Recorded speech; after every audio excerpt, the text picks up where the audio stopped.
This is the SIRUI A200B. It's an inflatable bicolor LED light that has some really cool things, like that it's a 200-watt light that can be super compact for traveling since it's inflatable, but it also has some things that concern me. So I'm curious what you guys will think, because maybe I'm just the only one. I also have some cool example footage to show off what the light can do as well. Let's get going. But first, my name's Dustin, your video tour guide, and remember, keep your arms and legs inside your chairs at all times, because you gotta sit back, relax, and enjoy the video.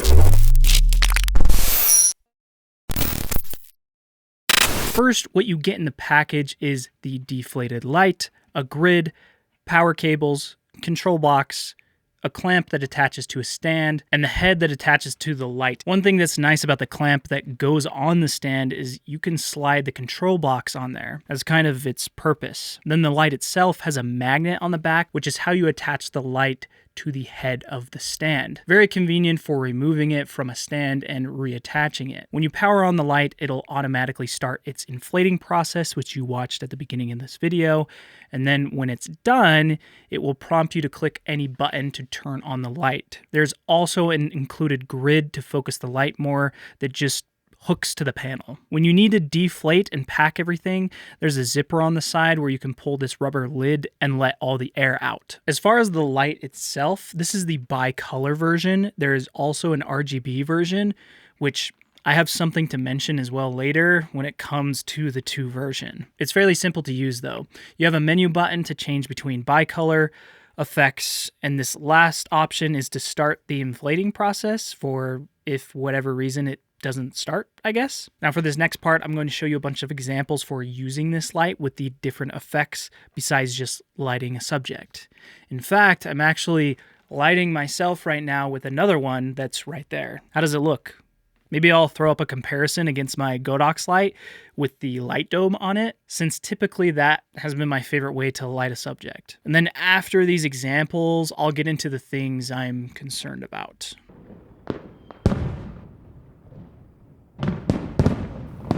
There's not actually fireworks going on. I'm just using the fireworks setting. I think this is setting B, and we're only at 1% right now. And what do you think? Is it doing a pretty good job?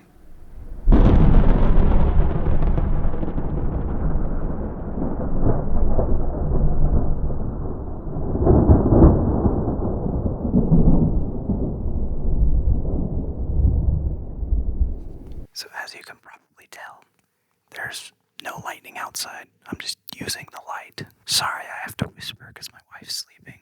Hopefully the flashing is not waking her up. Hey, maybe she thinks that it's just lightning. Right now I have it at about 25%. It's flashing really bright. I wanted it to be very ominous, so that's why I did this. One thing I'm noticing is that even though it has like an A, B, and C mode for each lighting effect, it seems like the light kind of does the exact same pattern in each mode. I could be wrong, but that's just kind of what it seems like. So anyways, let's move on to the next one.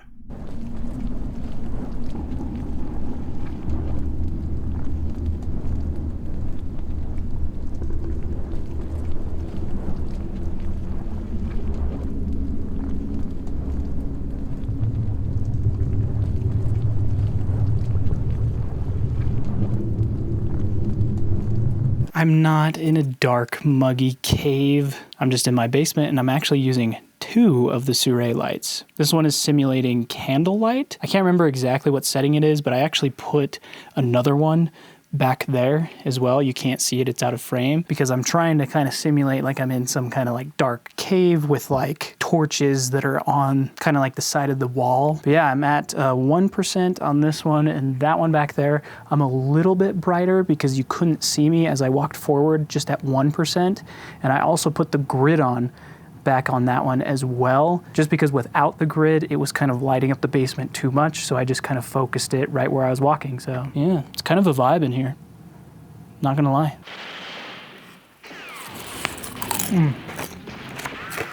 This is one of my favorites. Such a classic, man.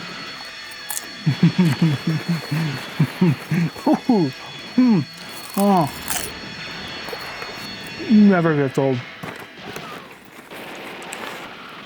Yeah, this is just the light that I'm looking at, obviously. My only gripe was with this one is as I watch my monitor, it kind of just feels like that there's a little too much like variance in the brightness to make it look extremely believable as like a TV. Like this feels too bright and this feels too dim.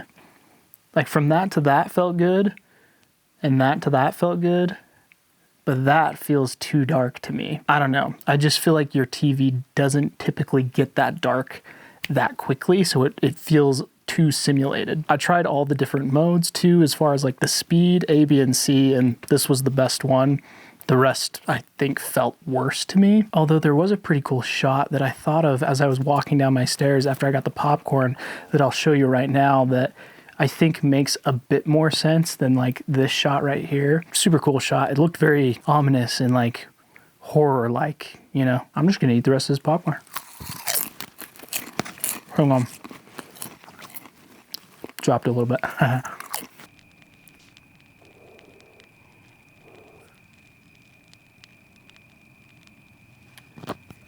Yeah, you've probably guessed it by now, but this is not a real fire. We are using the SIRUI A200B right now on the fire setting. And also the smoke is not real, by the way. It's just a little fog machine thing that I have down here. But on this setup, one thing that was kind of interesting is that I couldn't fit the light fully inflated into my fire pit.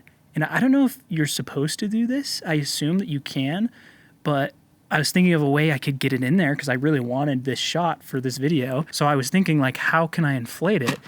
Aja, sorry, my dog's ruining my shot right now. She wants me to throw her toy. Okay, ready, guys? Oh, go get it.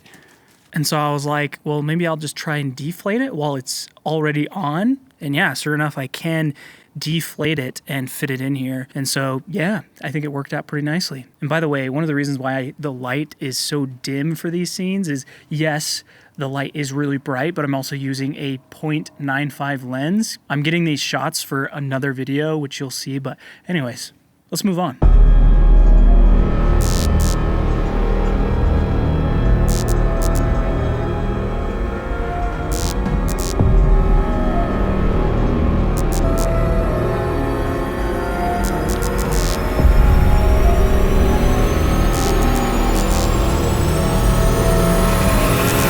Did I scare you? Yes, this is a real machete, but no, it is not sharp at all. As you can see, not sharp at all. Looks kind of creepy though, not gonna lie. So for this one, I learned something kind of interesting. There is a magnet on the back, right? And they show advertisements of this thing, you know, being magnetized to like a wall. Well, I was trying to magnetize this to my duct above this light, and it's too heavy.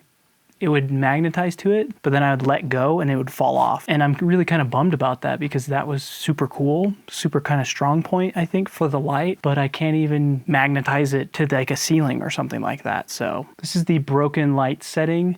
I think I'm on like C or something like that, but yeah, just going for a kind of ominous, like horror kind of vibe in this one. Hopefully those turned out good. What did you think of them? Let me know down in the comments. Now let's finish off by talking about my main concerns on this light. The biggest one, which I will follow up with a bit later after I show what it is, and that's the fan sound from the control box. So just to kind of show you guys what I'm talking about here. So the light is off right now. My Godox 150 is on currently. So when I turn on the light, it does its little, you know, inflating process, which doesn't take too long because it's already pretty inflated. And then we click it on. But like I haven't even turned it on yet. The light is not even on, right? Now listen to this sound coming from the light.